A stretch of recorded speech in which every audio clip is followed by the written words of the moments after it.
정부가 내일 발표할 예비 타당성 조사 면제 사업에 새만금 공항이 포함될 것으로 보입니다. 예타 면제가 선심성인지 균형 발전에 필요한 건지 논란도 일고 있습니다. 수십억 원을 들여 국도에 설치한 안개 저감 장치가 무용지물입니다. 가동 방식도 문제지만 당국은 가동되는지 여부도 파악하지 못하고 있습니다. 택시 전액관리제 도입에 합의했지만 해결할 문제가 적지 않습니다. 수익 감소를 주장하는 택시업계와 도입에 반대하는 기사도 여전합니다. 여러분 안녕하십니까? 전주 MBC 뉴스데스크입니다. 정부가 내일 각 지역의 예비 타당성 조사 면제 사업을 발표할 예정인데 전북에서는 새만금 국제공항 건설이 포함될 것으로 보입니다. 일각에서는 정부의 이런 예타 면제가 선심성 퍼주기라는 말도 있는데요. 전북처럼 낙후된 지역은 예타 조사가 균형 발전을 가로막는다며 면제가 필요하다는 입장입니다. 강동엽 기자가 취재했습니다. 전라북도가 정부의 예비 타당성 조사 면제를 강력히 요구한 새만금 신공항 사업. 사실 새만금 신공항은 이미 2011년 작성된 정부 새만금 종합개발계획에 포함된 사업입니다. 이처럼 필요성이 인정돼 정부 계획에 반영된 사업까지 지역에서 목을 맬 수밖에 없는 이유는 경제성을 중시하는 예비 타당성 조사 제도의 맹점 때문입니다. 예타 평가는 경제성과 정책성, 지역 균형 발전으로 이루어지는데 경제성 비중이 평가의 최대 절반을 차지합니다. 특히 현재 수요를 기준으로 잣대를 들이대다 보니 인구가 적은 지역은 계속 밀릴 수밖에 없는 구조입니다. SOC를 해야만 더 많은 교통량이 늘어나고 이동 숫자가 많을 건데 그 전에 그걸 먼저 요구를 하니까 통과시키기는 정말 어려웠다고 볼 수 있습니다. 국토부 승인으로 추진이 유력했던 삼내 김제 구간 호남고속도로 확장 사업이 난관에 부딪힌 것도 이 때문인데 지자체는 결국 울며 겨자 먹기로 사업을 축소할 수밖에 없는 실정입니다. 낙후 지역 또는 위기 지역에 대해서는 별도의 예타 기준을 적용해서 좀 우선적으로 사업이 추진될 수 있는 여건을 마련할 필요가 있습니다. 물론 무분별한 사업 추진을 경계하는 목소리도 없는 건 아닙니다. 예외 조항을 두기 시작하면 이 예비 타당성 조사라고 하는 안전장치라고 하는 법 체계가 무너질 가능성이 매우 높다라는 점에서 우려를 하고 있습니다. 정부가 도입 20년 된 예비 타당성 조사 제도를 수정하기로 한 가운데 국토 불균형을 해소할 방안이 나올 수 있을지 지역의 관심이 커지고 있습니다. MBC 뉴스 강동엽입니다. 정부의 예비 타당성 조사 면제 사업 발표에 공방이 확산하고 있습니다. 정동영 민주평화당 대표는 정부가 새만금 국제공항뿐 아니라 시도별로 하나씩 예비 타당성 조사 면제를 추진하겠다는 것은 총선을 앞둔 선심성 예산 풀기라고 비판했습니다. 특히 새만금 신공항 예타 면제는 지난 정부에서 이미 결정된 사안이라며 문재인 정부의 느닷없는 예타 면제 확대는 인위적 경제 부양을 하지 않겠다는 공약을 깨는 행위 아니냐고 물었습니다. 안갯길 사고 예방을 위해 정부가 수십억 원을 들여 설치한 안개 저감 장치가 무용지물입니다. 당국은 2년 전에 설치했지만 제대로 작동되고 있는지 파악조차 못하고 있습니다. 예산 낭비의 현장, 허현호 기자가 취재했습니다. 전주군산 자동차 전용도로 공덕대교 부근입니다. 도로 양쪽에 회전 날개가 달린 장치 5개가 세워져 있습니다. 날개를 돌려 주변에 낀 안개를 없애는 안개 저감 장치로 대당 5천만 원의 예산이 들었습니다. 그런데 이 장치는 이렇게 멈춰 있는 날이 대부분입니다. 그렇게 별 효과가 그렇게 많지는 않은 것 같더라고요. 앞차 차량이라든가 이렇게 보면은 잘 안 보일 정도로. 운전자들이 안개 소산 장치의 효과를 크게 체감하지 못하는 이유는 가시거리가 50m 이하일 때만 작동하게 돼 있기 때문입니다. 지난 2017년을 기준으로 군산 지역에서 가시거리가 50m가 안 되는 날은 1년간 고작 닷새. 그것도 안개가 집중되는 특정 시간대에만 작동하는 겁니다. 그런데 운전자들은 안개가 위험하게 낀 날에도 장치가 작동하는 것을 못 봤다고 말합니다. 나 그거 여기까지 돌아가는 걸 한 번도 못 봤어요. 안 봤어요. 가시거리 50m 기준이 현실에 맞지 않다는 지적이 나올 수밖에 없는 이유입니다. 전문가들은 가시거리 50m 이상이어도 운전에 지장을 받을 수 있다며 장치의 효용성에 의문을 제기합니다. 가시거리가 50m 이상이더라도 앞차와의 안전거리를 확보하기가 어렵기 때문에 추돌 사고의 위험성이 현저합니다. 장치를 설치한 익산국도관리청은 가시거리 50m 미만에서도 제대로 작동하는지 파악조차 못하고 있습니다. 과연 시정거리 50m 이하짜리를 다 잡아냈는지, 거기서 놓친 게 있는지, 별도의 시정거리 측정 장치를 설치할지 않을지, 그런 것도 우리가 지금. 전북 지역에만 이 장치가 설치된 곳은 김제공덕대교와 군산청하대교 2개소.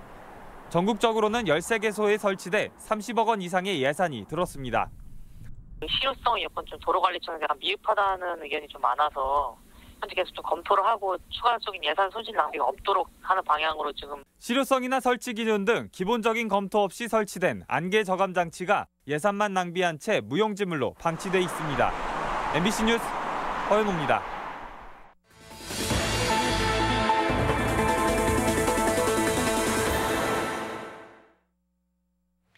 완전 월급제 시행을 요구하며 고공농성을 벌인 택시 노동자 김재주 씨가 510일 만인 지난 주말 농성을 풀고 내려왔습니다. 전주시가 월급제를 시행하지 않는 택시 업체들을 강력하게 제재하기로 약속했기 때문인데요. 남은 과제는 무엇인지 현장 반응 등을 박연선 기자가 취재했습니다. 20m 높이의 천막에서 510일 만에 땅을 밟은 택시 노동자 김재주 씨. 전주시는 김 씨의 요구대로 월급제 시행을 거부하는 택시업체 7곳에 대한 행정처분을 약속했습니다. 월급제 시행을 계속 거부하는 택시업체에 대해서는 택시를 강제로 줄이겠다는 겁니다. 돈을 신경 안 쓰고 우리 맘 놓고 일할 수 있고 모든 것이 생활 안정권에서도 좋은 것 같습니다. 실제 월급제를 부분적으로 시행하는 전주의 한 택시업체를 찾아가 봤습니다. 석 달 전 월급제를 도입했는데 택시기사 70여 명 가운데 월급제를 선택한 기사는 13명뿐입니다. 기사들이 받는 월급은 기본급의 근속수당과 야간수당을 포함해 180만 원 정도. 급여가 전보다 조금 줄긴 했지만 10시간 넘게 일해야 하는 산업금제보다 나아졌다고 말합니다. 6시간 40분 일을 함으로 인해서 나머지 시간에 대한 굉장히 여유가 생겼고 일단 몸이 굉장히 가벼워졌다는 거죠. 전주시가 나머지 택시업체에도 월급제 시행을 압박하기로 했지만 넘어야 할 산이 적지 않습니다. 일단 택시업체들의 걱정은 수익입니다. 이미 월급제를 도입한 업체들은 수익이 반토막이 났다며 불만을 토로합니다. 시간을 제대로 일을 안 해 지금. 의도적으로 6시간 40분만 하겠다. 중개 신청을 한 이유가 뭐 있어요? 그게 따라줘야 될 거 아니에요. 월급제를 반대하는 기사들의 반발도 걱정입니다. 산업금제보다 급여가 줄어드는 반면 세금이나 보험료는 더 부담해야 하기 때문입니다. 기사들이 이를 게을리하는 것을 막기 위해 전주시는 운행을 실시간 모니터링하는 장비를 장착했지만 운영까지는 시간이 필요합니다. 한국교통안전공단에 위탁해서 구축 중에 있습니다마는 금년 말에 구축 예상으로 돼 있기 때문에 택시 전역관리제는 내년 초로 예상하고 있습니다. 여기에 월급제 시행을 강제할 법규도 아직은 미비합니다. 월급제를 위한 법이 지난 1997년에 마련됐지만 구체적인 시행 규정이 없었기 때문입니다. 최장기 농성으로 전환점을 맞은 택시업체의 월급제 시행이 현장에 적용되기까지는 상당한 시일이 소요될 것으로 보입니다. MBC 뉴스 박연선입니다. 우리 지역 출신 6선의 국회의원이죠. 정세균 전 국회의장이 전북을 찾아 지역 발전을 위한 정치권의 자성을 촉구했습니다. 향후 정치적 행보와 관련해서는 신중한 태도를 보였습니다. 김한광 기자입니다. 정세균 전 국회의장이 모처럼 고향 전북을 찾았습니다. 먼저 관심은 지역 발전이나 정부 인사 홀대와 관련한 정치권의 역할에 모아졌습니다. 정 전 의장은 보수 정권 10년과 비교해 확연히 달라졌고 부족한 정치력은 전북 연고 의원들이 힘을 합쳐 극복했다며 다소 아쉬운 현실 인식을 드러냈습니다. 다만 개인 성취를 뛰어넘는 정치권의 역할을 강조해 우회적으로 책임감을 촉구했습니다. 우리 도를 위해서 무슨 일을 하고 어떤 역량을 보여주느냐가 중요하지. 뭐 개인이 어느 자리를 차지하는 게 뭐이 중요하겠어요? 호남 속 전북 소외와 관련해서는 경쟁은 불가피하고 우리 몫을 잘 지키는 것이 관건이라고 밝혔습니다. 또 선거제도 개혁으로 지역구 의석이 줄어들어 정치판이 바뀔 것이라며 대비도 당부했습니다. 향후 정치적 거취와 관련해서는 총선 출마 가능성은 열어뒀지만 대선은 시기상조라며 말을 아꼈습니다. 문재인 대통령 힘 빼려고 그러나? 아직 멀었는데 왜 대선 얘기들을 그렇게 많이 했었는지 나는 이해가 안 가요. 전북의 정치력은 계속 위축되고 구심점도 사라진 지역정치 현실에서 출양 정치인 정세균 전 국회의장의 행보가 여전히 주목받고 있습니다. MBC 뉴스 김한과입니다. GM 군산공장 무급 휴직자에 대한 최저생계비 지급이 파행을 겪고 있습니다. 한국 GM 노사는 올 1월부터 군산공장 폐쇄로 희망퇴직하거나 전환 배치되지 않은 300여 조합원이 다른 공장에 배치될 때까지 노사 반반씩 월 250만 원을 최저생계비로 지급하기로 합의했습니다. 하지만 노조가 전 조합원의 동의를 구하지 못해 생계비의 절반을 지급하지 못하고 있어 정부가 추가 지원을 모색하고 있습니다. 쌀 소비량이 꾸준히 감소하고 있습니다. 통계청에 따르면 지난해 1인당 연간 양곡 소비량은 69.5kg으로 전년 대비 2% 감소한 것으로 집계됐는데 쌀은 61kg으로 1.3%, 기타 양곡이 8.4kg으로 7.7% 감소했습니다. 이는 30년 전의 절반 수준으로 편의점 도시락이나 식사용 조리식품의 증가로 제조업 부문 쌀 소비량이 6.8% 증가한 것이 눈에 띕니다. 오늘의 간추린 소식입니다. 소방 사각지대였던 완주의 완주 소방서가 개청식을 열고 화재 진압과 구조, 구급 업무를 시작했습니다. 3내에 문을 연 완주 소방서에는 소방 공무원 180여 명이 근무합니다. 전주시는 설 연휴인 다음 달 2일부터 닷새간 청소와 교통, 재해 대책 등 4개 반으로 구성된 종합 상황실을 운영합니다. 또 500여 명이 비상근무에 들어가 생활 민원을 처리하기로 했습니다. 전북지방병무청은 오는 5월 3일까지 2000년 출생자 등 도내 병역 의무자 12,000명의 병역 판정 검사를 실시합니다. 검사 일자와 장소는 병무청 홈페이지를 통해 선택할 수 있습니다. 근무 중 사고로 숨진 익산 여산파출소 소속 고 박권석 영감의 연결식이 익산경찰서에서 엄수됐습니다.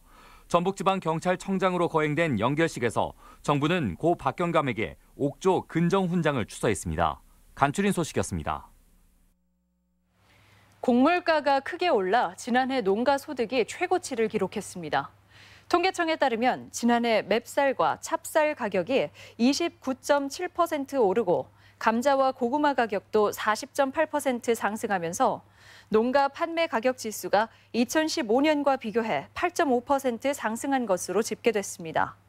반면 농가가 부담한 재료비와 노무비, 경비를 집계한 농가 구입 가격 지수는 2015년 대비 2.5% 상승에 그쳐 농가 소득 증가의 요인이 됐습니다. 소비 심리가 좀처럼 회복될 조짐을 보이지 않고 있습니다. 한국은행에 따르면 1월 중 도내 소비자의 경제 상황에 대한 심리를 보여주는 소비자 심리지수는 99.3으로 한 달 전보다 1.6포인트 하락했습니다. 소비자 심리지수는 지난해 상반기 108 안팎에서 하반기 100선으로 추락한 뒤 올 들어서는 100 미만으로 내려앉았습니다. 청와대 명절 선물에 전북 특산품만 빠져 논란이 일고 있습니다. 민주평화당은 문재인 대통령 취임 이후 이번 설을 포함한 4번의 명절 선물에 유일하게 전북 특산품만 빠졌다며 경제에 이어 맛과 멋에서도 전북 패싱이라는 논평을 냈습니다. 전북권 뉴스였습니다.